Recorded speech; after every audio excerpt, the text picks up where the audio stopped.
Greetings and welcome back to Doctor Who Revisited, where I go through every single episode of Doctor Who from 1963 all the way to 2025 and review them. And now we are on to Kinda.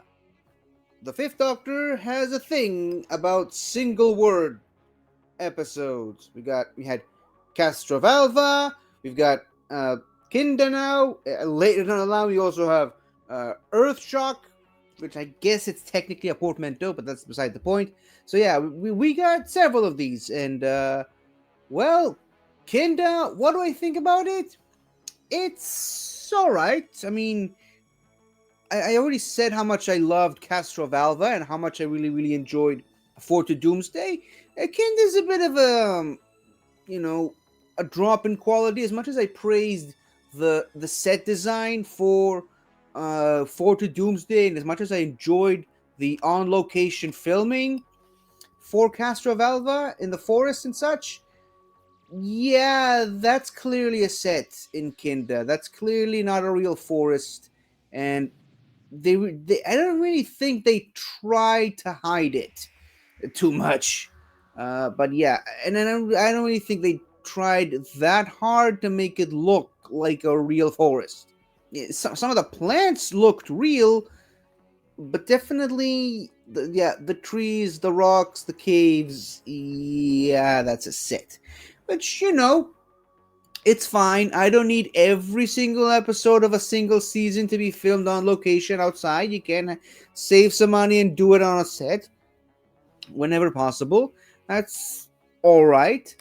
And speaking of sets, the set inside the dome, I suppose, is a bit of a compensation for the way the forest looks. I mean, it doesn't look too remarkable. Again, especially after that striking look of the Urbankan ship. Urbankan. Again, I keep mispronouncing these guys' names. The Urbankan ship in Fort to Doomsday compared to the dome, yeah, clearly a significant drop in quality as far as the set design goes. But it's not too bad, I suppose. I mean, it's all right. It's all right. But yeah, what do I think about the story?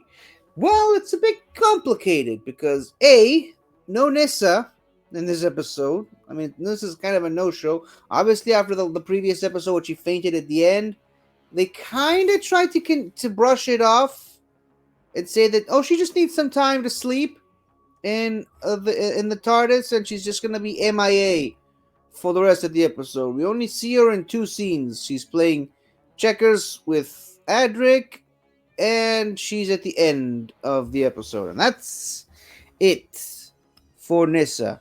And that's it for the Sonic Screwdriver, by the way. There's no Sonic Screwdriver in the episode because he's using it to help heal Nissa.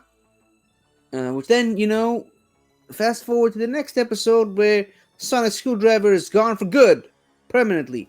And after we've seen the Doctor use the Sonic Screwdriver so good and so effectively in the previous episode, to have an entire episode where it's kind of not there, and then later in the next episode it's gone, yeah, it's kind of going to ruin a bit of the build-up. I mean, if you're going to get rid of the Sonic Screwdriver permanently, because, Sonic Screwdriver doesn't make an appearance again past the next episode till like the TV movie in 1996. If you're gonna make such a big dramatic shift in the show, might as well have the Doctor overuse it all throughout the season. Now, he hasn't actually used it all. I mean, now he has used it to great effect in Castrovalva and doubled down on it in Fort of Doomsday, but this episode, barely anything at all. But yeah, so that's it for the Nissa no show, and like Tegan's kind of out of it for most of the episode for story reasons, and then of course there's Adric.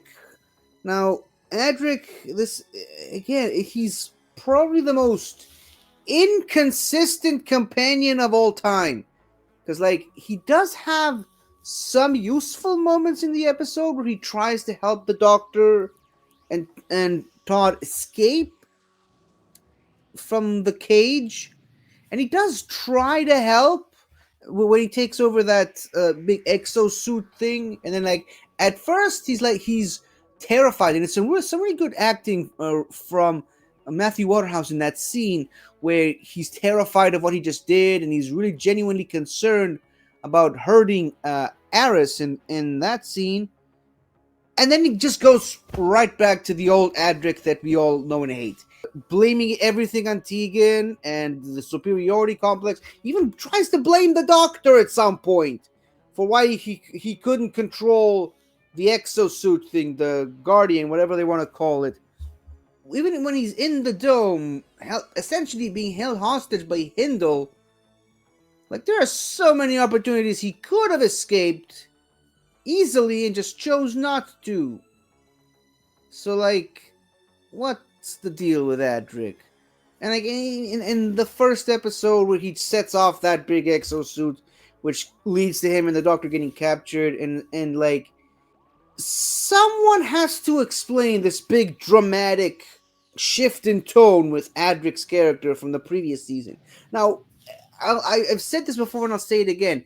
In the previous season with the Fourth Doctor, he wasn't great. He wasn't the best companion ever. He had a lot of flaws. But at least he had more good qualities than bad qualities. And just like for some reason, ever since Tegan shows up, he's an asshole. What else can I say? He's an asshole.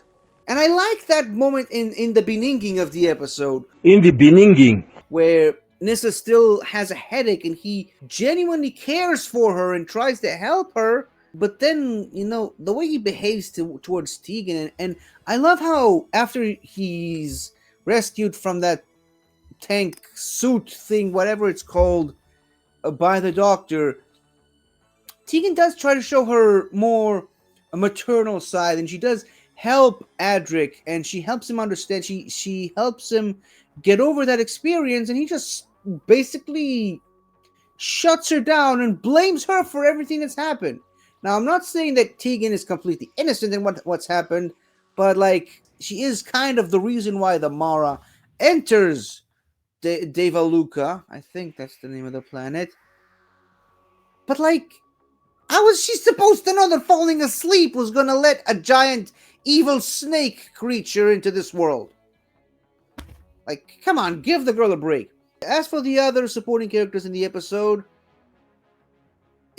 I mean, I think this episode is one of the best well-acted episodes.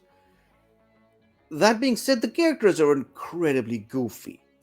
I mean, like the Saunders character and Hindle. Every time I rewatch this episode, I keep asking myself, what show are they supposed to be in? Because they're clearly not on the same page as the rest of the characters, which I suppose it's intentional. Because, like, Hindle has this mental breakdown and, like, he's completely lost it.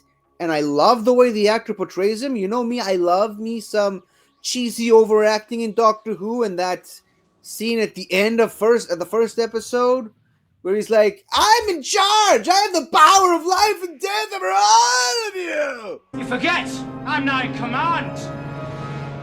I have the power of life and death over all of you!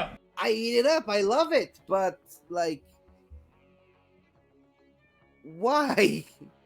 Well, I suppose, I never had a mental breakdown, so I don't know what it feels like to experience one of these things, but yeah, I just think the character of Hindle is probably one of the goofiest human villains in Doctor Who ever. Perfectly well acted by the actor, I will say. I mean, the actor really showed up in this episode, but like, yeah, it's really, really hard to take this guy seriously. I mean, he really is a genuine threat. He tries to blow up the entire base along with like a 50-mile radius of the forest because he's afraid of the trees for whatever reason. See, this is exactly what I'm talking about. Like, imagine a scary, terrifying, I don't know, Thanos-level villain that's actually, scared of the dark. And when the lights go out, he calls for his mommy. Yeah, Mother. Mother always did like Richard best.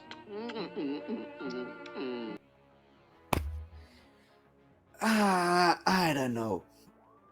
But yeah. As for the Kinda, I really like the Kinda's uh, costume design, and that's about it.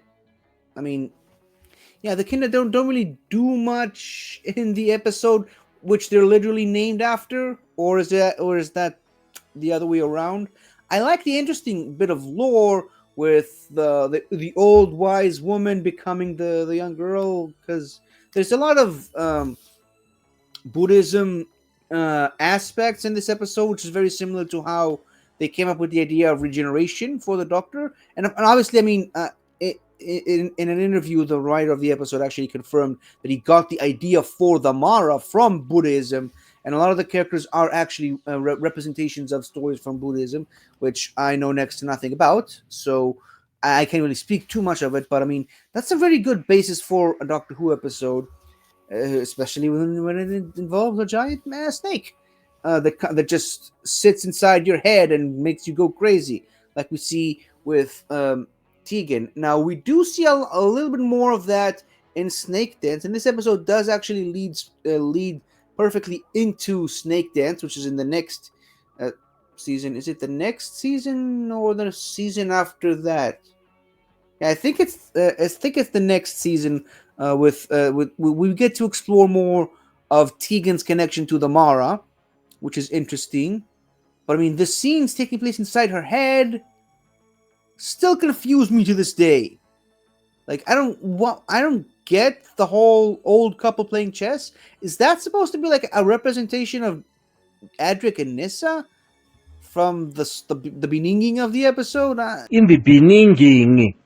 Again, it's been a while since I've seen Snake Dance, so maybe once I watch that, things will become a little bit more clear.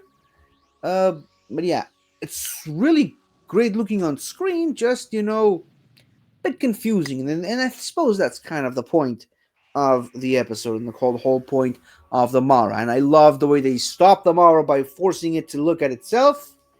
But then again, you get into the whole thing of like, then the Mara grows huge, taller than the circle of mirrors.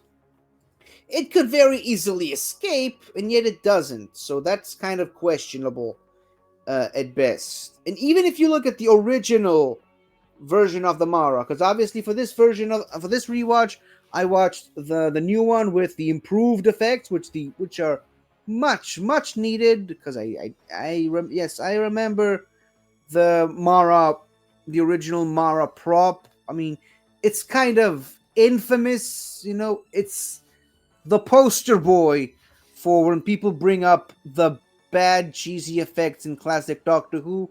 That's usually one of the first things people bring up. So I'm happy that they got a CGI version for this episode. I think the CGI version is much better. I don't fault anyone who wants to watch the original, because I mean that's the original version, and it's fun to watch both. But for this rewatch, I watched the CGI version. But I mean, in both versions, the Mara ends up being way taller than the Circle of Mirrors. So why doesn't it try to escape and attack some of the other people? I don't get it. But yeah, hopefully, I wish we got to learn more about the Mara. I mean, we do get another episode with it, and there's some big Finish stuff here and there. In an episode of Torchwood, they get name dropped by Captain Jack Harkness, who believes that Mara is the origin of the word nightmare, which I couldn't find any reasonable examples of that from the real world. I couldn't get any confirmation of that, but I mean, it does make sense, because in the episode itself, it penetrates from wherever realm it's from into our world by way of dreams. So yeah, that makes a lot of sense, that it's essentially a living nightmare come to manifest in human form or snake-like form. But yeah, this episode sadly doesn't explain too much about the Mara. I mean, the Mara barely has any presence in the episode until like the halfway point. It's mostly Hindle as the central villain before he gets upstaged by the giant snake thing, and by that point, it's kind of too late. They gotta wrap up the episode. So yeah, I definitely, again, it's been a while since I've seen Snake Dance, but I definitely give that one the edge over this one in terms of uh, quality. But that's about it. I suppose I had, yeah, that's my thoughts on the episode. Kinda, I did like the nearest Hughes character a bit, but I mean, she does kind of get incredibly upstaged by her two male co-stars. Uh, I suppose for good reason because they're supposed to play unhinged, crazy, kooky characters, and I do love the switch in their acting uh, by the end, where they sort of get back to themselves, and they lose the craziness. And again, I love the acting of the young girl who plays Karuna, which, by the way, like, I looked her up. This episode is kind of her only acting credits. At least the only one that I could find. And I guess she only got cast in the episode because she was an old school friend of Sarah Sutton, who again is barely even in the episode. But yeah, I think she played very, very good. The switch from being the young girl to essentially having the wisdom of the old woman inside her head. I think she nailed that aspect of the character. But overall, like I said, it's a very mid episode, and yeah, it's another stepping stone on the road to watching all of Doctor Who. That's probably all I can say about this episode. Anyways, let me know what you think about this episode. Let me know what you think about Damara. And do you want to see Damara come back? I mean, it was name dropped in the Shudigatwa era as one of the gods of the Pantheon. Will we ever get to see that again? Who knows? Who knows? Yeah, that's all I got for now. So thank you for watching. Let me know again your thoughts in the comments below, and I'll see you next time. Goodbye. Hello again. Thank you for watching. If you enjoyed it, don't forget to subscribe, hit that like button, and leave a comment. See you next time.